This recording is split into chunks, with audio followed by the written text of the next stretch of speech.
Bueno, mientras va cargando, eh, en la actualidad, chicos y doctores, y gracias para empezar a esta institución por darnos la oportunidad, pues, de poder compartir con ustedes un tema que considero bastante interesante, bastante importante, bastante tratado, digámosle, por la doctrina a partir, llamémosle, del año 2014-2015 hacia adelante, y que también ya ha tenido un pequeño, pero consideramos fructuoso avance en el aspecto jurisprudencial. Bien, yo esta ponencia pienso dividirla en tres partes. Primero, en una parte general, donde vamos a abordar la reparación civil en sí. Luego, una segunda parte donde voy a abordar las cuestiones relativas a la reparación civil en el delito de lavado de activos. Y tercero, creo yo, lo que más nos va a llamar la atención y que es el meollo, por llamarlo así, del asunto, lo referido a la cuantificación del monto de la reparación civil en el delito de lavado de activos, que repito, considero es el punto de mayor preocupación de parte de los operadores del derecho. Bien, esperemos pues que la exposición sea de su agrado. Espero poder estar en el nivel necesario para que todos nos vayamos con muchas interrogantes, ¿no? Recuerdo muchas clases donde me decían, si te vas con dudas, pues algo has aprendido. Bien, yo les quiero partir diciendo lo siguiente. En la actualidad, aún se evidencia un paso, llamémosle a desnivel, ¿sí?, existente entre la doctrina de la responsabilidad civil del derecho civil y la doctrina de la reparación civil del derecho penal, ¿no? Tal parece que hasta el momento no se intersecta. Y casualmente, este tipo de eventos académicos permiten generar incentivos.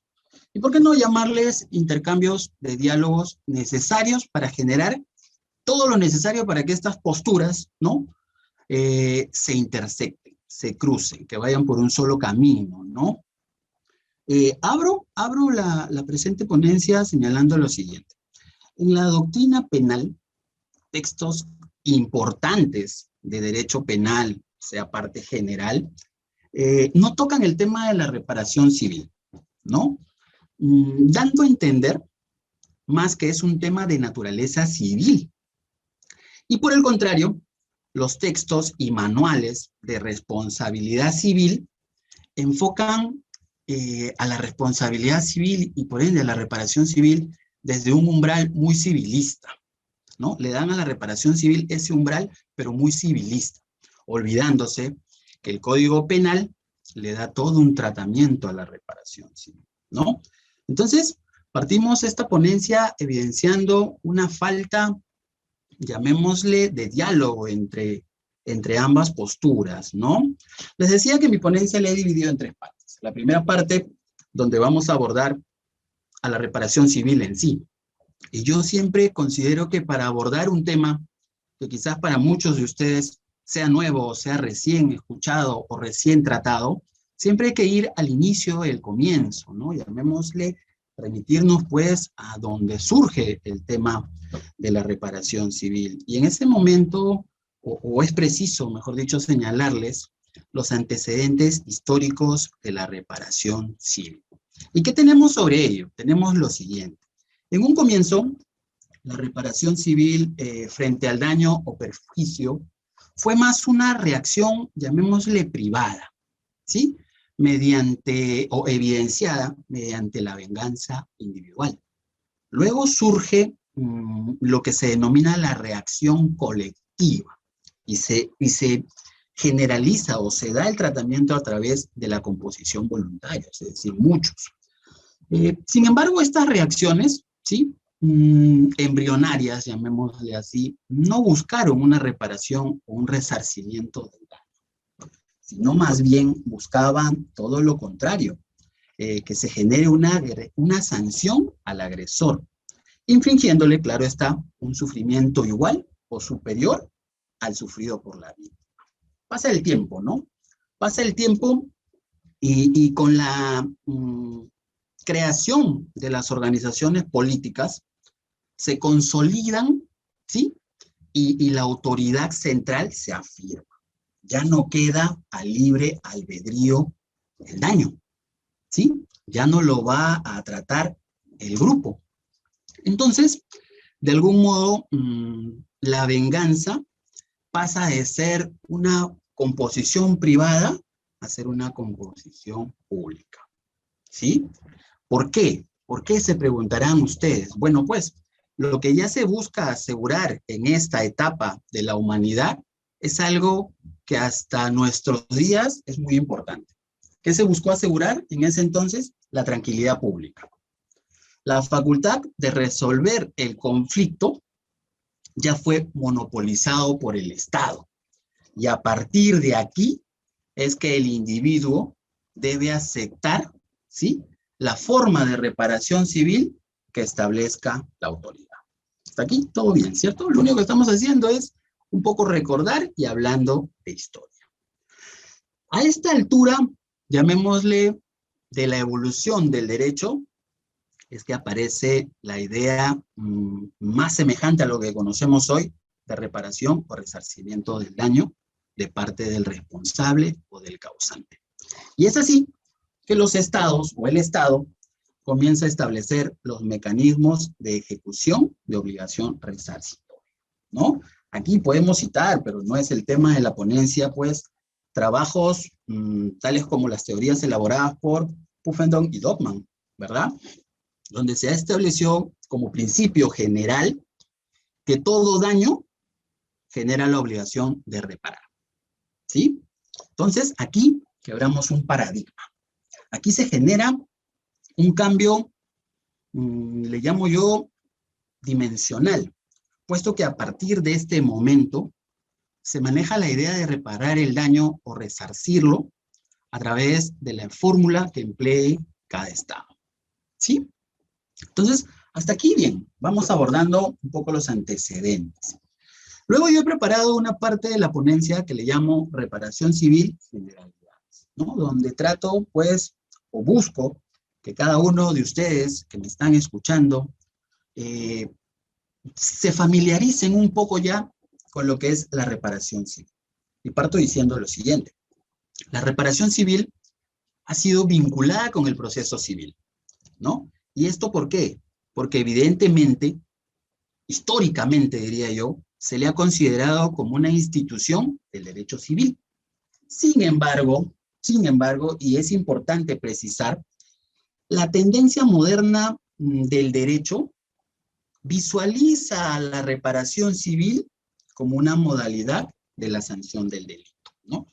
Cuestión que más adelante vamos a precisar y darles mayores alcances. Las consecuencias jurídicas no se agotan con la imposición de una pena o una medida de seguridad al autor del delito, ¿cierto? Sino que también puede surgir otras formas de ajusticiamiento, llaman, buena parte de la doctrina, de carácter civil reparador, ¿sí? Entonces, ¿qué les estoy queriendo mencionar al señalar estas generalidades? Pues que es evidente que el tema de la reparación civil está íntimamente vinculado con la víctima. ¿Y esto por qué? Porque obviamente en la mayoría de los casos, el destinatario de dicha reparación es la víctima del injusto penal, ¿cierto? Como lo vamos a ver en el delito que nos convoca hoy, en el delito de lavado de activos.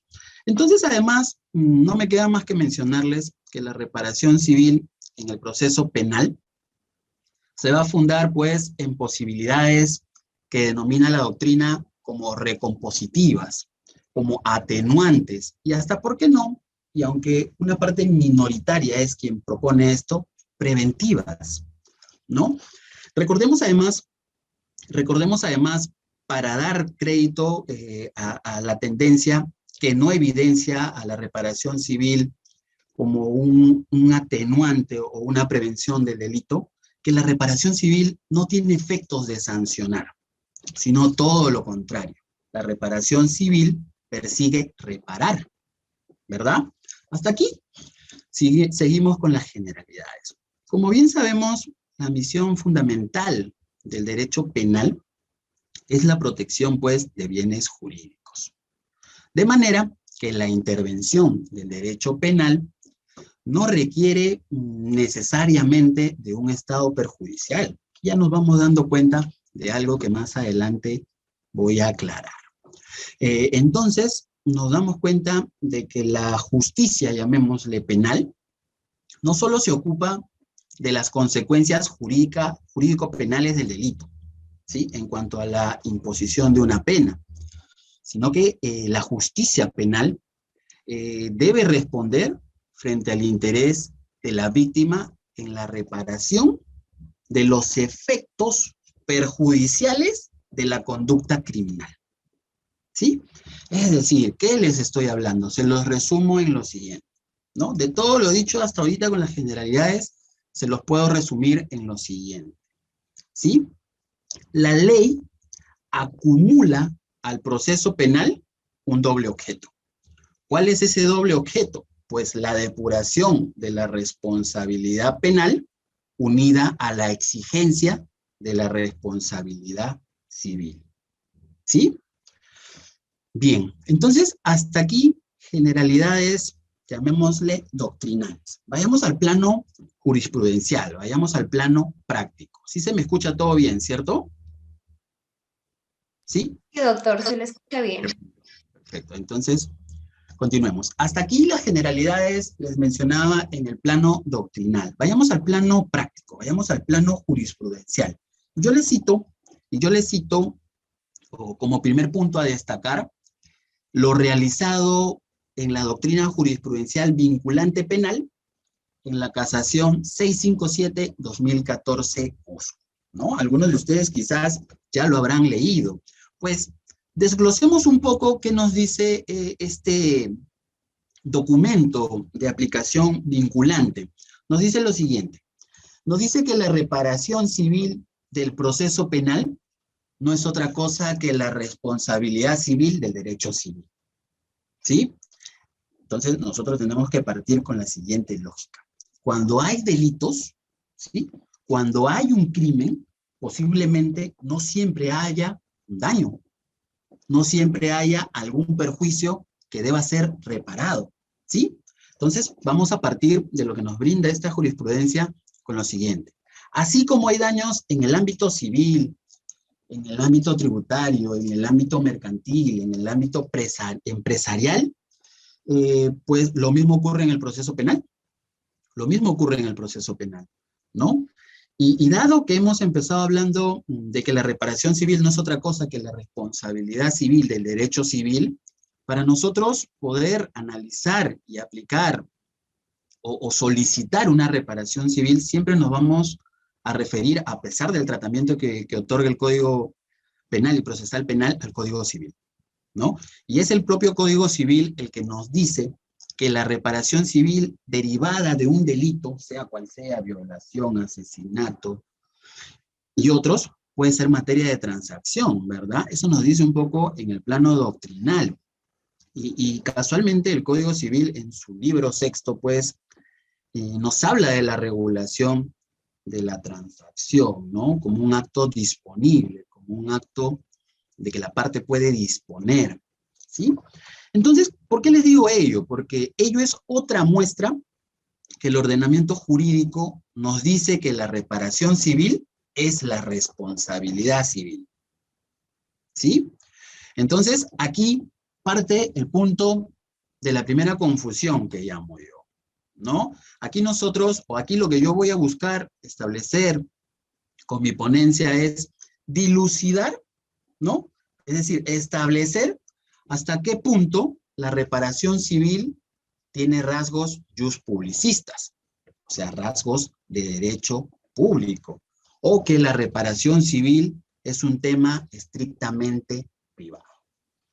Pues bien, desde la doctrina civilista es evidentemente que la reparación civil es un tema netamente de derecho privado, ¿no? Es más, es un acto disponible, como yo ya les dije.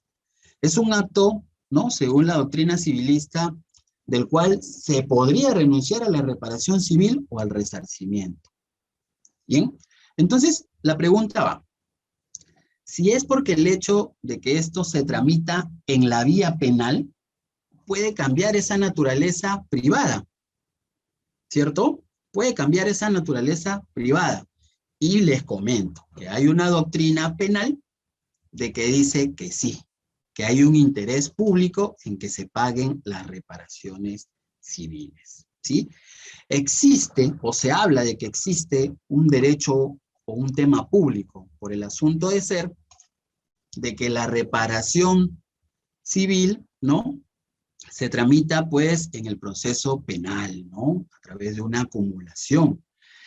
Ello obedece a lo que la doctrina conoce como que se lleva a cabo, se realiza el pedido de la reparación civil en el proceso penal para evitar lo que se conoce como el desgaste de la jurisdicción.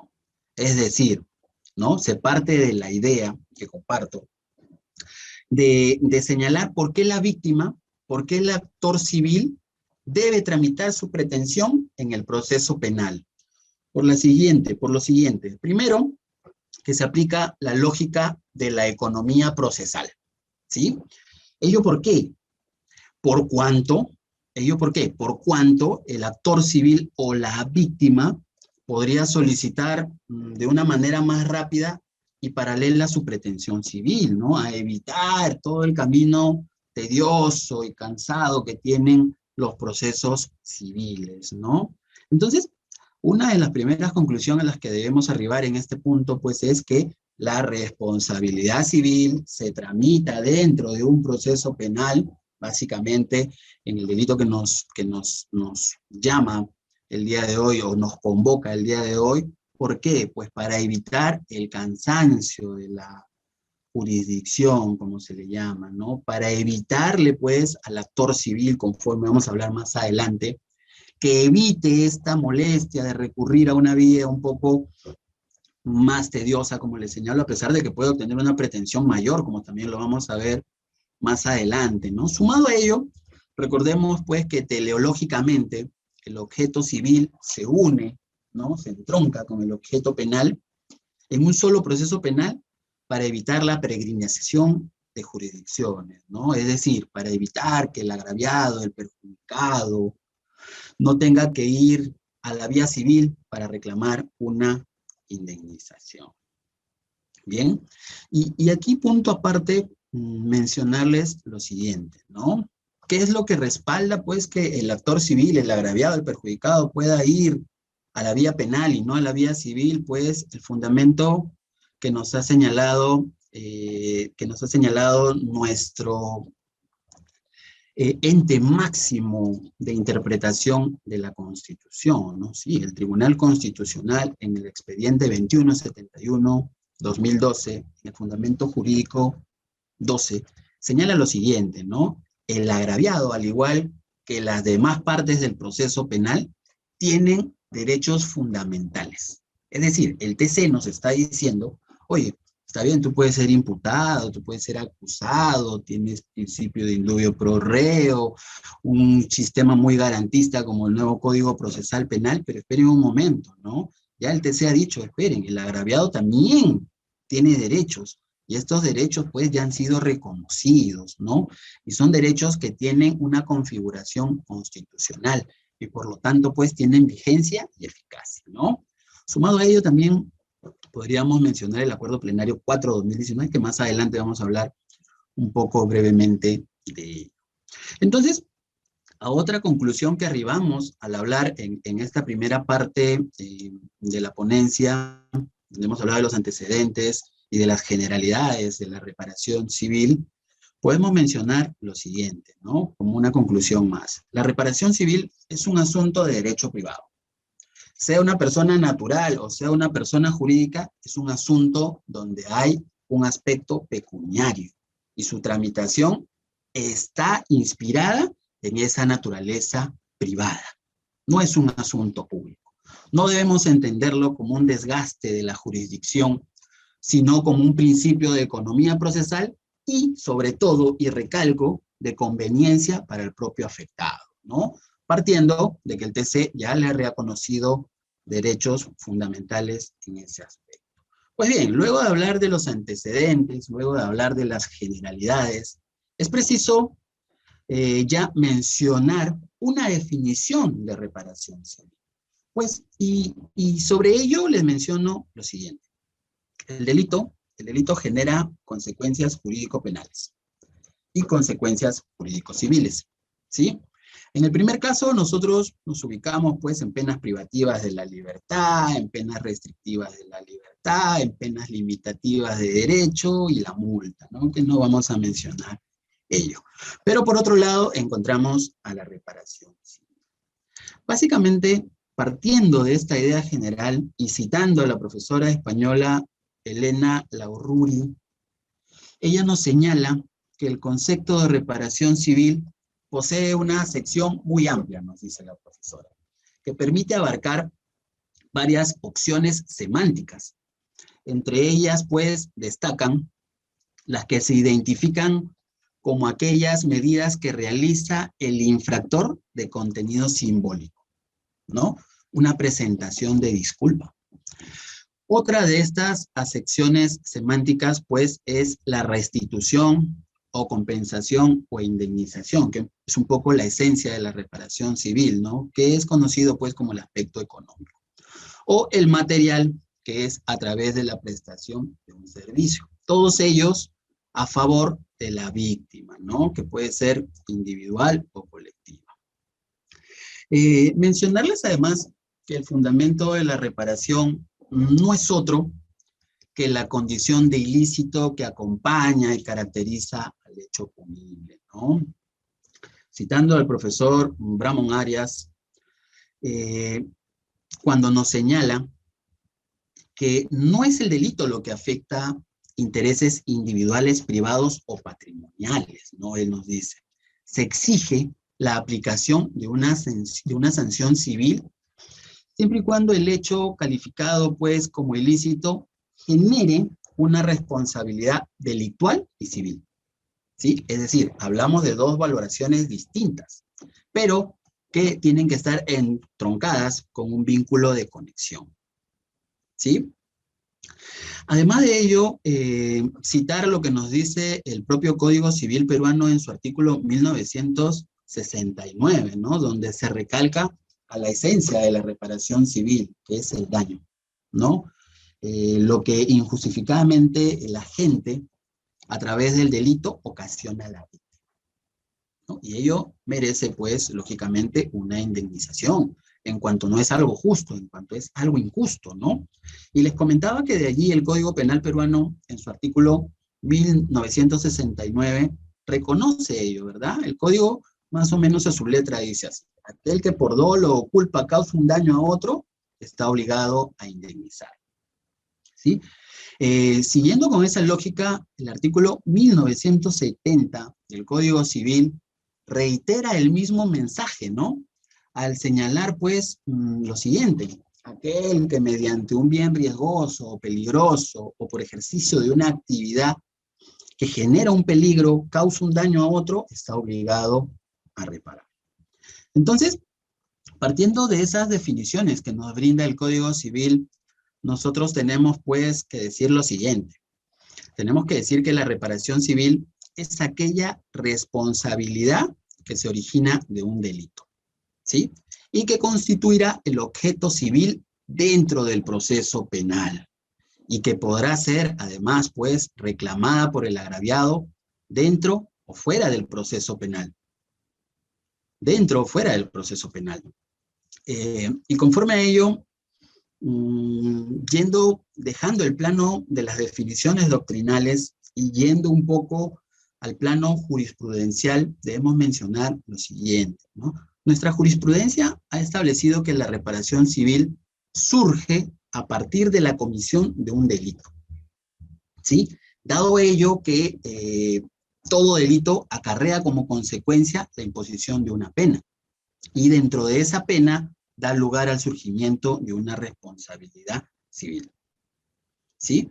Cuyo monto debe fijarlo por el juez y conforme vamos a ver más adelante en base a las condiciones económicas del procesado, ¿no? Conforme lo ha desarrollado la jurisprudencia nacional en ese aspecto. Bien, para entender, la definición más precisa de lo que es la reparación civil, nosotros tenemos pues que tener una definición clara de lo que es responsabilidad, ¿no? Y el término responsabilidad, entendido en su concepción originaria, pues responde al sentido de obligarse o comprometerse a algo, ¿no? Si nosotros hablamos de responsabilidad, para definirlo deberíamos decir pues que es el deber de soportar las consecuencias gravosas que recaen sobre aquel que transgrede una norma o un principio, ¿sí? O el incumplimiento de una obligación, ¿por qué no? Si lo llevamos a un plano contractual. Entonces, ¿qué es la responsabilidad civil? La responsabilidad civil es la obligación que nace a partir del daño provocado a una persona, del daño provocado al patrimonio de un tercero o a un derecho que tiene incidencia colectiva, ¿sí? Es decir, ¿por qué es importante la responsabilidad civil y por qué les doy como definición ello en esta ponencia? Por lo siguiente, la responsabilidad civil se va a ocupar de dar una solución a la víctima de un daño determinado, ¿sí? ¿Ello cómo? La responsabilidad civil nos va a permitir relacionar al causante y a la víctima del hecho dañoso, ¿sí? La responsabilidad civil nos va a brindar, pues, ese factor de atribución, nos va a decir el modo de reparar y, ¿por qué no?, el monto. Y también, pues, define a los sujetos que tienen legitimización, ¿no?, que están legitimados. Bien, hasta aquí todo bien, ¿cierto? ¿No se me escucha? ¿Se me escucha? Sí, doctor, sí se le escucha. Ah, alguien puso que no se me escucha. Sí, ahora nos acaban de confirmar por el chat que ya se le escucha. Sí, Debió ya, ser un perfecto. problema del doctor. Ah, ya, perfecto. Entonces, dichas estas definiciones, pues, es importante ir a abordar la naturaleza jurídica de la reparación civil, ¿cierto? La naturaleza jurídica de la reparación civil. Mm, ¿Y por qué les menciono ello? Porque considero que es imprescindible, ¿por qué no?, el conocimiento de la naturaleza jurídica de la reparación civil, debido pues a que si bien en un análisis anterior ya hemos dado las definiciones, hemos hablado de los antecedentes, hemos hablado de las generalidades, el conocer a la naturaleza jurídica de la reparación civil no solo nos va a permitir pues ver de una mejor manera los planteamientos doctrinales, sino que también pues nos va a dar el fundamento y la finalidad por la cual fue creada, ¿sí? Por la cual fue creada. Al respecto, doctrinalmente, se explican planteamientos en la doctrina sobre la naturaleza jurídica de la reparación civil, ¿no? Existen 3 tesis. La primera tesis de la naturaleza jurídica pública, ¿no? Dicen que la reparación civil tiene una naturaleza jurídica pública. Un sector de la doctrina, podríamos decir ahora ya minoritario, plantea que la reparación civil tiene una naturaleza pública, ¿sí? Específicamente una naturaleza jurídico-penal. ¿Y qué quiere decir esta primera corriente o teoría, si queremos llamarla así? Pues dan tal afirmación, ¿no?, que la reparación civil tiene una naturaleza jurídico-penal basándose en un criterio estrictamente formal, ¿sí? ¿Ello por qué? Parten de la idea de la ubicación de esta institución en la legislación penal. Es decir, en síntesis, como es el Código Penal el que le da un tratamiento a la reparación civil, pues la naturaleza es jurídico-pública, ¿sí? La otra tesis o corriente es la tesis de la naturaleza jurídico-privada, ¿no? Otro buen sector, gran sector diría yo, en cuanto a cantidad de proponentes, se inclina por plantear la naturaleza privada o civil de la reparación. Un poco la lógica de esta tesis parte en que la naturaleza jurídica de una norma o institución no pueden fundarse en su sola ubicación, como sí lo hace la anterior, sino pues que va dentro de un determinado cuerpo de leyes, ¿sí? Y su presencia puede obedecer a una decisión, llamémosle si queremos, legislativa o puramente pragmática. Bien, existe una tercera tesis que es la tesis de la naturaleza jurídica mixta, ¿no?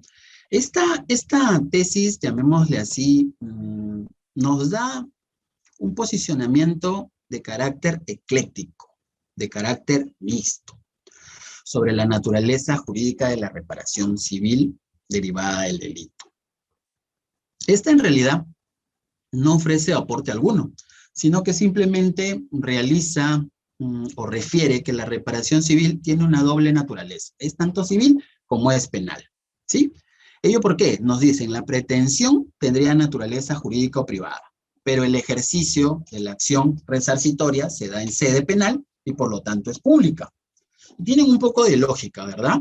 Porque si nosotros consideramos que el artículo 92 del Código Penal peruano nos dice, el artículo 92 del Código Penal peruano nos dice, o señala, mejor dicho, ¿no? El artículo 92 del Código Penal señala que la reparación civil se determina conjuntamente con la pena. Entonces, podríamos hacer una interpretación de que el legislador nacional se inclinó por la tesis mixta de la naturaleza jurídica de la reparación civil. ¿Ello por qué? Pues porque nos está indicando que se determina conjuntamente con la pena. Es decir, están obligando al juez a determinarla aun cuando el agraviado no haya ejercido la acción en el proceso penal. Interesante, ¿no? Interesante. Entonces, hasta aquí he culminado esta primera, llamémosle primera parte, si queremos, de la exposición, donde he abordado a la reparación civil de manera general, sistemática y aterrizando pues a definiciones que espero que hayan sido de su agrado, ¿no? Y que al final voy a compartir el PPT, si desean, con los señores de Udiápolis para que quien desee lo pueda solicitar. Pues bien, la segunda parte que he preparado de la ponencia versa en la reparación civil, ya propiamente en el delito de lavado de activos. Y parto señalando lo siguiente. El artículo 12, inciso 1 del nuevo Código Procesal Penal establece lo siguiente. El perjudicado por el delito podrá ejercer la acción civil en el proceso penal o ante el orden jurisdiccional civil. Ojo, el legislador, ¿qué les está dando? ¿Qué le está dando al actor civil, al agraviado? Está dando la potestad de que pueda ejercer la acción civil en cualquiera de las dos vías. Pero ojo, el legislador señala algo que es muy interesante. Una vez que se opta por una de ellas, no podrá deducirla en otra vía jurisdiccional. Interesante, ¿verdad? El legislador lo único que te dice es, oye, actor civil, tú tienes la facultad de poder ir a la vía civil a reclamar o hacerlo en la vía penal. Pero eso sí, tú eliges una, ya no puedes optar por las otras. Tienes que seguir ahí, ¿verdad? Entonces, ¿cuál es el marco normativo que tiene el actor civil para poder solicitar una reparación civil en el delito de lavado de activos? Pues vayamos primero por el mandato constitucional. Por el mandato constitucional. La Constitución Política del Perú, en su artículo 47, otorga y lo expresa de manera clara y concisa de que el Estado peruano es representado en juicio o en procesos por el procurador público. ¿Sí? Es decir, ahí está la legitimidad que le obliga, que le otorga a las procuradurías públicas especializadas a través de su representante de poder iniciar su participación dentro de un proceso penal para reclamar una posible pretensión civil a favor del Estado peruano. Posteriormente, el Código Penal peruano, desde el artículo 92 hasta el artículo 101, brinda un especial tratamiento a la reparación civil. Y pues, lógicamente, hay que mencionar el decreto legislativo 1326, ¿no?, que faculta a las procuradurías públicas a poder realizar su marco de actuación para solicitar la reparación civil. Entonces, partamos de esta idea. Recordemos que el delito de lavado de activos, pues, afecta al orden económico, afecta al orden financiero, afecta a la administración de justicia, ¿cierto? Entonces, debemos pensar, ¿estos bienes jurídicos de titularidad de quién son? Lógicamente, del Estado peruano.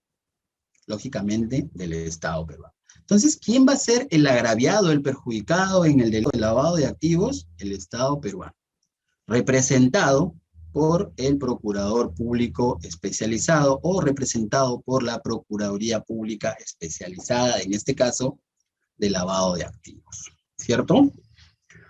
Pero, ¿cuál es el marco de actuación para que el Procurador Público o la Procuraduría Pública puedan iniciar su actuación dentro de un proceso penal por el delito de lavado de activos? Pues no bastará solamente con el apersonamiento al proceso y ello, sino que tiene que esperar hasta que se le otorgue el estatus, la condición de actor civil. Pero esta condición, este estatus de actor civil, no se otorga mecánicamente, ¿no?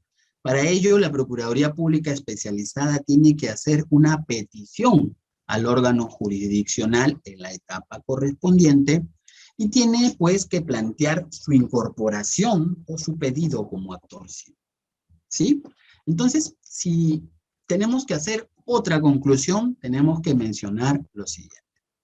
La importancia de constituirse en actor civil de parte de la Procuraduría Pública Especializada en Delitos de Lavado de Activos para garantizar, sí, una futura pretensión a favor del Estado. ¿Es fácil la constitución en actor civil? De hecho que no. Les decía que no es mecánica, ¿cierto? Es importante, sí.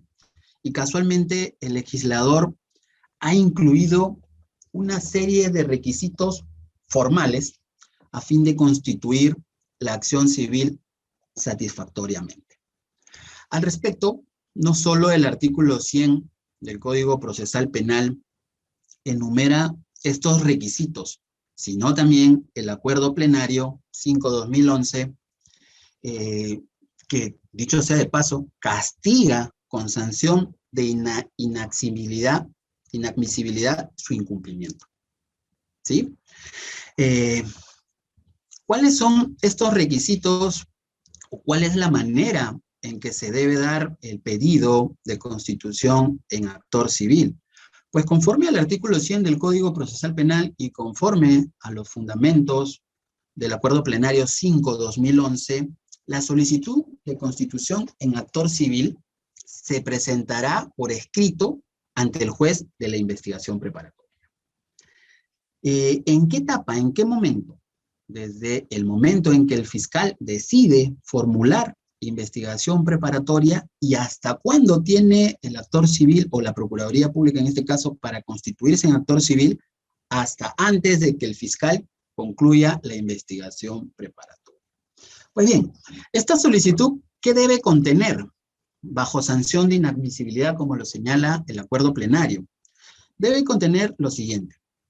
Primero, las generales de ley de la persona física o la denominación de la persona jurídica, con las generales de ley de su representante legal. Es decir, ¿qué es lo que se va a colocar en esta parte de la solicitud? El nombre del procurador público y sus generales de ley, es decir, la dirección física del local de la procuraduría, la casilla electrónica, el dato correcto del procurador y su documento nacional de identidad. ¿Cuál es el otro requisito? La indicación del nombre del imputado y, en su caso, del tercero civilmente responsable contra quien se va a proceder.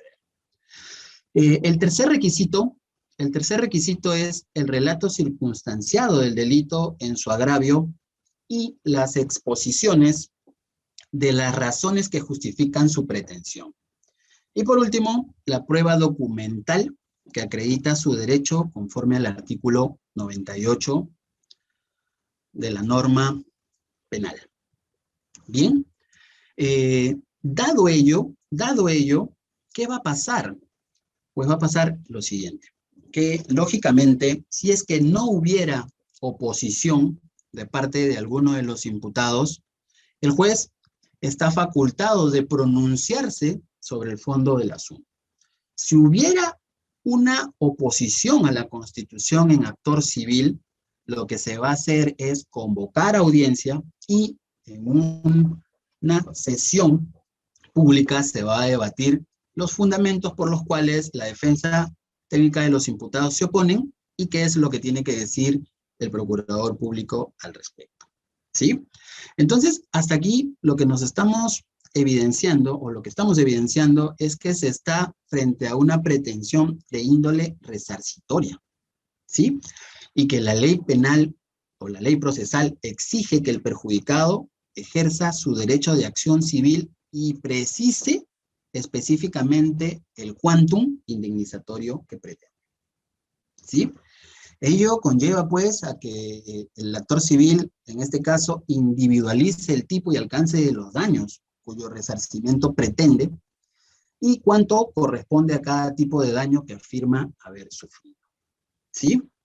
Yo hago un paréntesis aparte y me refiero a lo señalado en el Acuerdo Plenario 4/2019, que es más, diría yo que es un acuerdo plenario de bastante alcance positivo para las procuradurías públicas, para el actor civil, por cuanto toca el tema y forma parte del primer avance jurisprudencial, uno de los primeros avances jurisprudenciales para poder establecer el tema de la reparación civil dentro de un proceso penal, ¿verdad? Que también, pues, se aplica tranquilamente al delito de lavado de activos.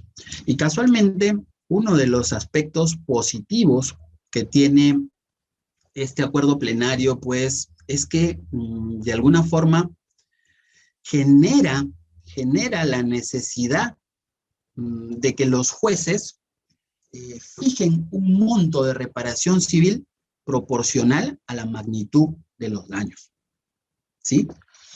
Y además que vaya en concordancia con la comisión de los hechos fácticos realizados, ¿sí? Y que además, pues, no puede partir o no puede ser distinto o ir en contra de las condiciones económicas del imputado. Bien, además, este acuerdo plenario, pues, importante, reitero, importante, ¿por qué? Precisa que la sentencia absolutoria o el auto de sobreseimiento no impedirán, ¿sí? Sí, así lo dice, no impiden al órgano jurisdiccional pronunciarse sobre la acción civil derivada del hecho punible, ¿sí? Siempre y cuando proceda. Es decir, nosotros somos conscientes de que el cambio al sistema procesal penal actual vigente es un sistema que va acompañado de muchas garantías, de muchas, llamémosle, prerrogativas a favor del investigado, del imputado, del acusado, ¿cierto? Entonces, con este acuerdo plenario, ¿qué se está diciendo? Oye, si se cae un proceso penal por lavado de activos, porque no hay forma de acreditar, pues, la comisión del delito, sea por un tema de que no se llevó a cabo una actuación fiscal o que la acusación cayó por insustancial, pero sí se ha acreditado el daño por parte del actor civil, pues hay que pronunciarnos sobre ello. Entonces, reitero de que es importante este acuerdo plenario debido, pues, a la necesidad que involucra ello, ¿no? ¿Cuáles son las razones, un poco ya culminando con la exposición, cuáles son las razones que justifican la pretensión de ser indemnizado, pues, por el delito de lavado de activos? Lo que tiene que hacer acá el actor civil, ya debidamente constituido como tal, es precisar cuál es el hecho generador de los perjuicios. Para ello, ¿qué debe tomar, qué debe coger el actor civil? Es, pues, los fundamentos fácticos de la formalización de la investigación fiscal o de la acusación fiscal. Posteriormente a ello, debe especificar cuál sería el daño e indemnización que se reclama, ¿no? ¿Esto qué implica? Esto implica que el actor civil va a señalar al juzgado, ¿sí? Va a señalarle al juzgado cómo se debe indemnizar la puesta, en el caso del delito de lavado de activos, pues la puesta en el delito de lavado de activos por el riesgo de la actuación cometida, ¿no? Al respecto, la Corte Suprema emitió, pues, doctrina jurisprudencial en el Acuerdo Plenario 6/2006, precisando de alguna manera ello, ¿no? Y básicamente, pues, lo que se vincula, y ya yendo a la parte práctica, ante la comisión del delito de lavado de activos, es establecer de parte del actor civil el reclamo, el resarcimiento de un daño extrapatrimonial, ¿no? Que es en la práctica lo que se genera. ¿Y cómo se da, pues, este daño, llamémosle extrapatrimonial? Al respecto, la Corte Suprema, como le señalaba en el Acuerdo Plenario 6/2006, ha establecido que en los delitos de peligro se produce una alteración al ordenamiento jurídico, ¿sí? Por ocasionarse daños civiles, ¿sí? Esta alteración o perturbación del ordenamiento jurídico se debe restablecer, ¿sí?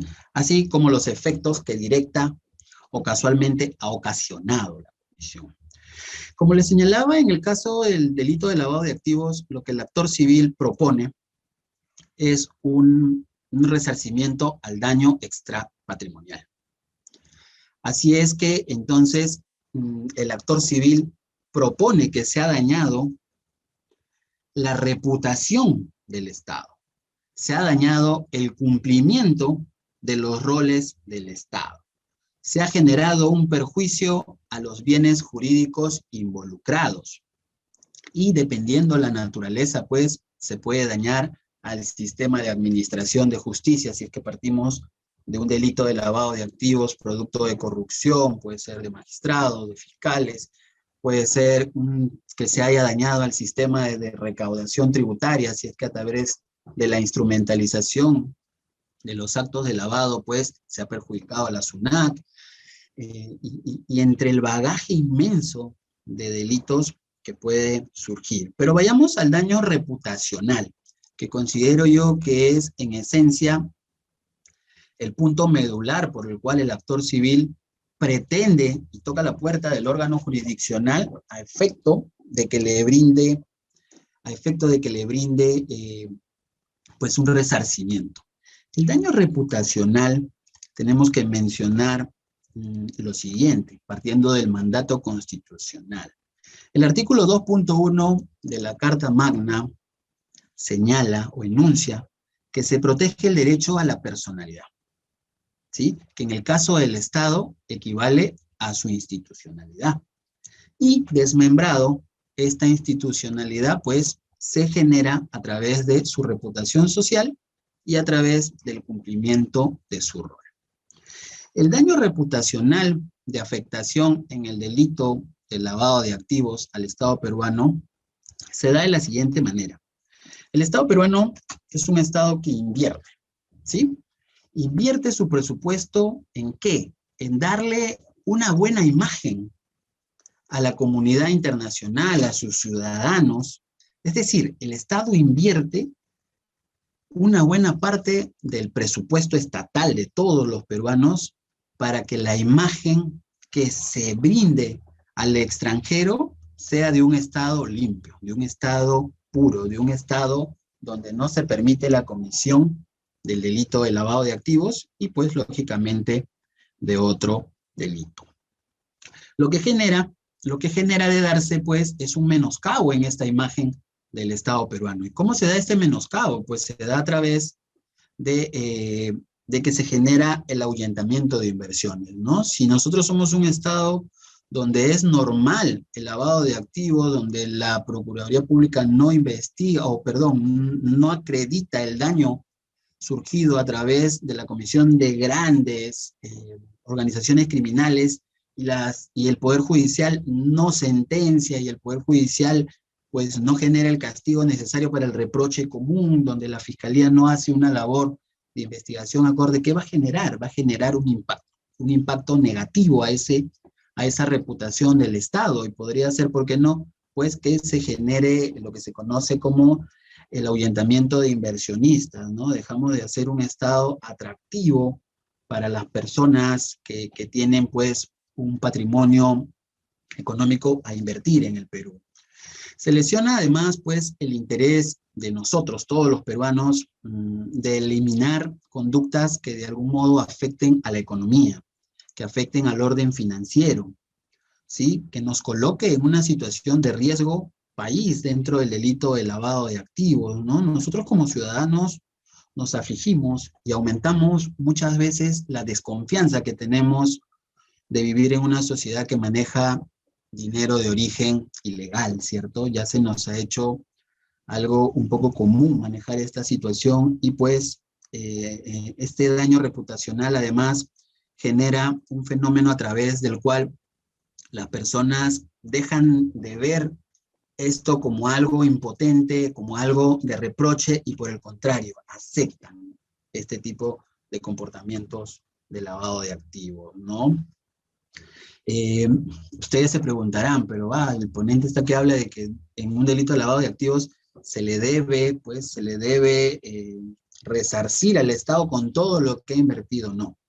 Lo que la Procuraduría busca no es ello. Simplemente lo que solicita el actor civil en este caso es que pues haya una relación de afectación a la imagen que genera un menoscabo económico cuantitativo, ¿no? Que es posible de medirse económicamente. Bien, a su vez, el daño al rol del Estado es que con el delito de lavado de activos, con la comisión del delito de lavado de activos, pues disminuye la credibilidad en la eficacia de las entidades, ¿no? Y disminuye la credibilidad en las acciones de control. ¿Ello qué quiere decir? Quiere decir lo siguiente. El Estado peruano invierte en acciones de prevención contra el lavado de activos, ¿no? Sea a través de la instrumentalización de los órganos de primera línea, como es la Policía Nacional, la Unidad de Inteligencia Financiera, la SUNAT, con esto nuevo a través de los oficiales de cumplimiento. Es decir, cuando estas medidas se ven afectadas, se ven burladas a pesar de la inversión del Estado, afecta el rol del Estado de hacer respetar sus normas. El rol del Estado de hacer respetar el bien común. Y pues, lógicamente, el rol del Estado de evitar que se ingresen al mercado económico activos maculados. Bien, entonces, dentro de ello, lo que se busca es acreditar este daño extrapatrimonial, ¿no? A través de la afectación, tanto pues al daño reputacional como a la imagen, Ustedes se preguntarán cuál es el daño a los bienes jurídicos involucrados.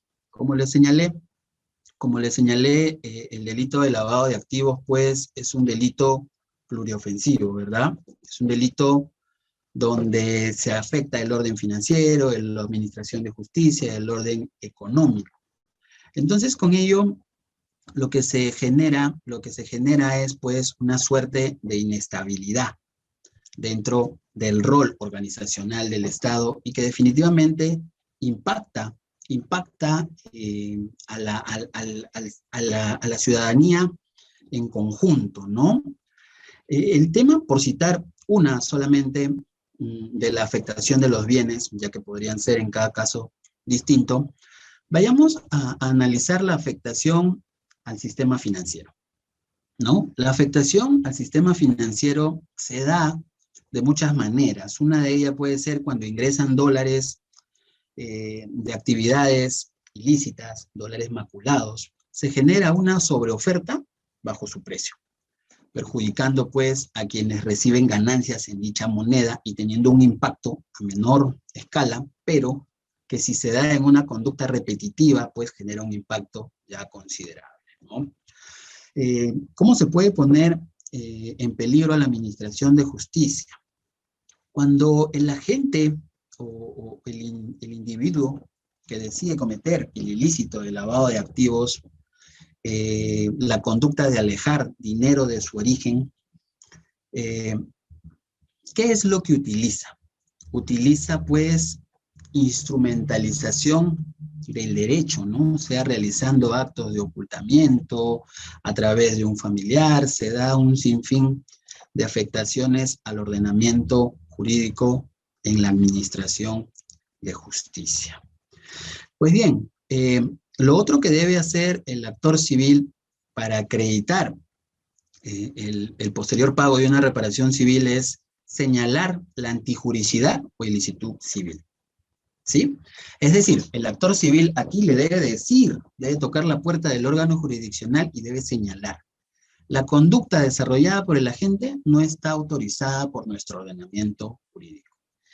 Y con la comisión del delito de lavado de activos, en cada caso en específico, se genera violación a muchas normas extrapenales, ¿no? Se viola la Constitución Política del Perú, dependiendo si es que es a través, pues, de activos económicos, ¿no? Ya que el artículo 59 nos habla del estímulo de la creación, de la riqueza. Si es que el delito de lavado de activos es proveniente de un acto de corrupción, pues se viola el artículo 39, donde señala que todos los funcionarios y trabajadores públicos están al servicio de la nación. La ley número 27815, que nos habla de la ley del Código de Ética de la Función Pública. Así, pues, pueden ser múltiples normas extrapenales las que se vulneren con la comisión del delito de lavado de activos, ¿no? Puede ser que sea un delito de lavado de activos proveniente de la minería ilegal, pues están afectando normas del procedimiento administrativo general, normas de declaración contraria a la verdad, el texto único de la Ley General de Minería, entre otros, ¿no? Pues bien, esta antijuricidad, ¿sí? Lo que busca es acreditar que la conducta de los investigados no está autorizada dentro de nuestro ordenamiento jurídico y que definitivamente ha violado algunas de las normas que, por ejemplo, les he citado en caso, ¿no? Eso va a depender de cada caso en conjunto. Como ustedes saben, el delito de lavado de activos es muy complejo. Puede ser un delito de lavado de activos proveniente de una organización criminal, proveniente de corrupción de funcionarios, proveniente de una asociación ilícita, proveniente de tráfico ilícito de drogas, y entre otros, ¿no? Entonces, lo que tiene que hacer acá el actor civil con ello es establecer la relación de causalidad entre la conducta y el daño específico, ¿no? Hablar de la causalidad jurídica y de la causalidad adecuada. Pues bien, para garantizar además, para culminar esta parte, el pago de una reparación civil, se debe dar a conocer al juez el factor atributivo de responsabilidad civil, ¿no? Que justifica trasladar el peso económico del daño hacia los responsables.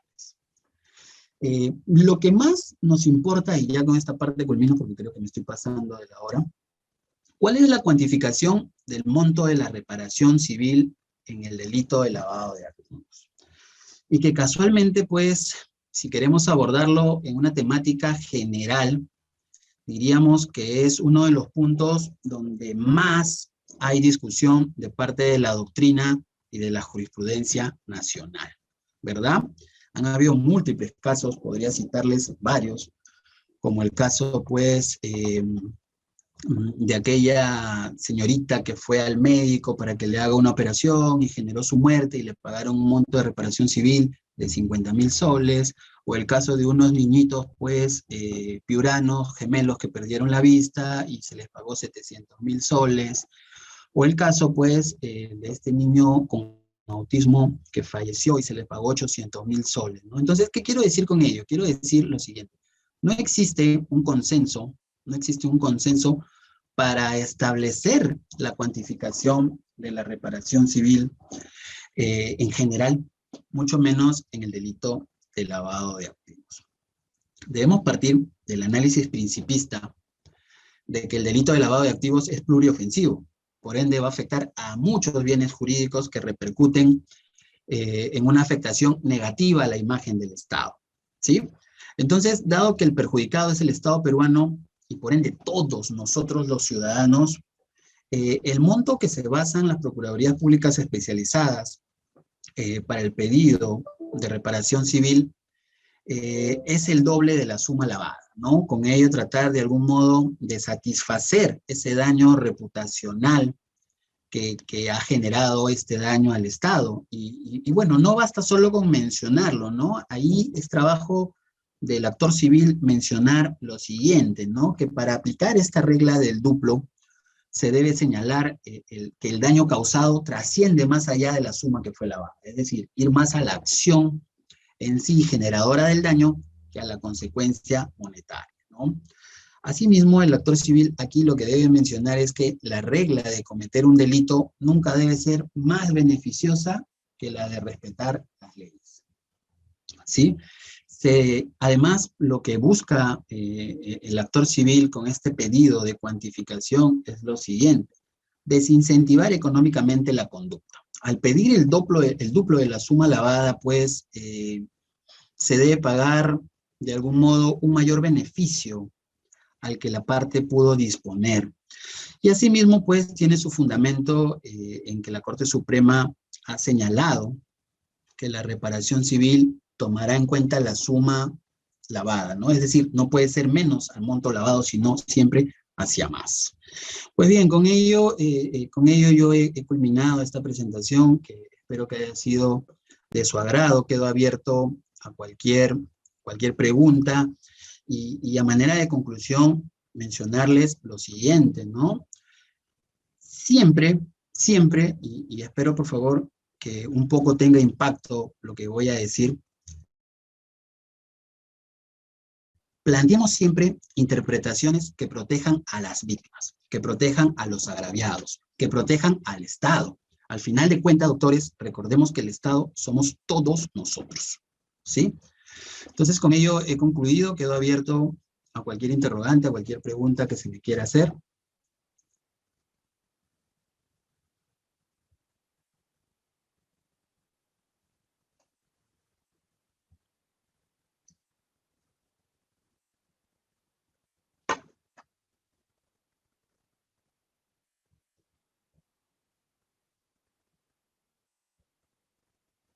¿Sí se me escucha? Doctor, sí, sí se le escucha, doctor. Muchas gracias por la ponencia y también se les invita a los participantes a poder activar con toda la confianza su audio y poder realizar las preguntas al ponente.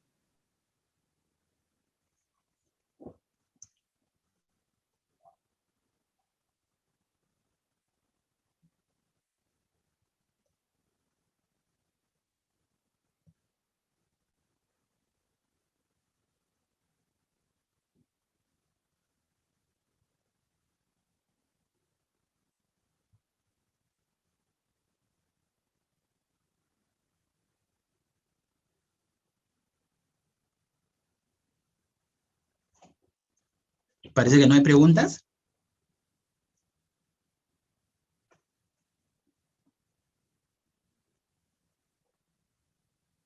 Claro, claro que sí.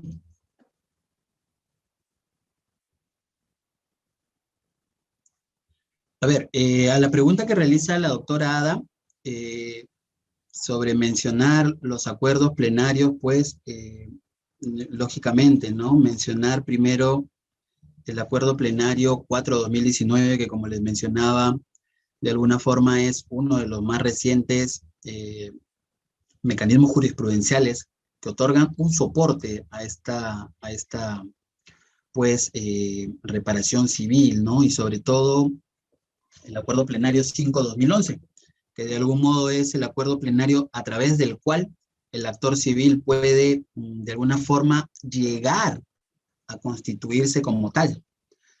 Y lógicamente también los recursos que les he señalado, ¿no? Por ahí uno de los primeros es el que les mencioné de Cusco, Casación 657/2014, donde se establece un poco esa delimitación, esa pequeña interrogante que surge entre si es una acción civil o si es una acción penal. Santiago ha escrito: el lavado de activos en el caso en sí toma la importancia cuando toca tema del Estado. Santiago, ahí lo que yo entiendo es que en el delito de lavado de activos, para empezar, quien siempre será el agraviado es el Estado peruano, ¿no? Representado a través de la Procuraduría Pública Especializada en Delitos de Lavado de Activos. Casualmente por lo que les mencionaban, ¿no? En el delito de lavado de activos se afecta una serie de bienes jurídicos que son tutelados por el Estado peruano, ¿no?